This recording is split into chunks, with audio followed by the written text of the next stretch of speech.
Heskîv bajareka kevnare a Kurdistanê lê ev der ê dibin avê de bimîne. 6 sal berê dest bi lêkirina bendava Lusiyê kirin ku bi vê bendavê digel Heskîfê sed gundên li ser Mêrdîn, Batman û Şirnexê jî wê bikevin bin avê. Siyasetvanê Kurd bawer dikin biryara lêkirina bendavê biryareke siyasî ye ne ji bo enerjiyê ye. Her wisa yek ji armanca lêkirina bendavê jî dibêjin ku ji bo ewlekariyê ku tê xwestin raya çûn hatina serhildayên Kurd bi avê bigirin.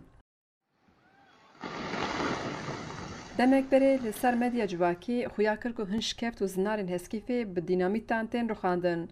Parlamenterên HDP li dijî vêkirinê daxuyaniya dan û çalakiyan kirin. Ciyê ku bi dînamîtan hat rixandin li ber gela dîrokiyê û bi hêsanî ji nav bajêr jî xuya dike. Gelek kes aciz bûn ji vêkirinê û gotin madem ku ev der dibin avê de dihêlin çima bixera dikin. Her wisa li navçe bawêriyek çêbiye ku ji ber ku ev der dîroka Kurdistanê ye bi çavekî bêqîmet li Heskîfê dinêrin.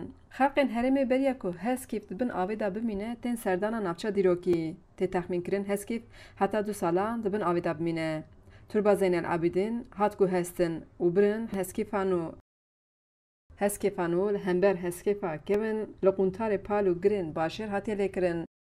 Di nav du hefteyan de çarşiya başêr jê têvala kirin û tê xwestin minara mizgeta El Rizqê jî weka Turba Zeynel Begê bikişînin Heskêfanû. Şeyx Mus rêberê turîsta ye û ji mêvanan re behsa dîrok û rojên pêşî a Heskîfê dike. Ew dibêje navenda navçê dibin avê de dimîne lê kela Heskîfê li ser xwe dimîne û êş turizmê re were amadekirin. Batmanın Xozî kesên biyanî bihat navê derê û ew ciwaniya hey bidînaye lê mixabin ev ye rewş. Heskîfê di dora 5,000 de şikeft hene heta salê notê jî bi hezaran kes divan şikeftan de dijiyan. Aliye Şivan jî yek ji rûniştvanên dawî ê şikeftên Heskîfê ye. Niyeti Hasan gibi Tayyip bitmek değil de. Ona niyeti sadece suç. Aliye Şivan ku neha xaniyê xwe şikeft ê li keleyê weka kafeyek bikartîne dibêje belkî di rojên pêş de piştî bendavê Heskîv xweştir bibe.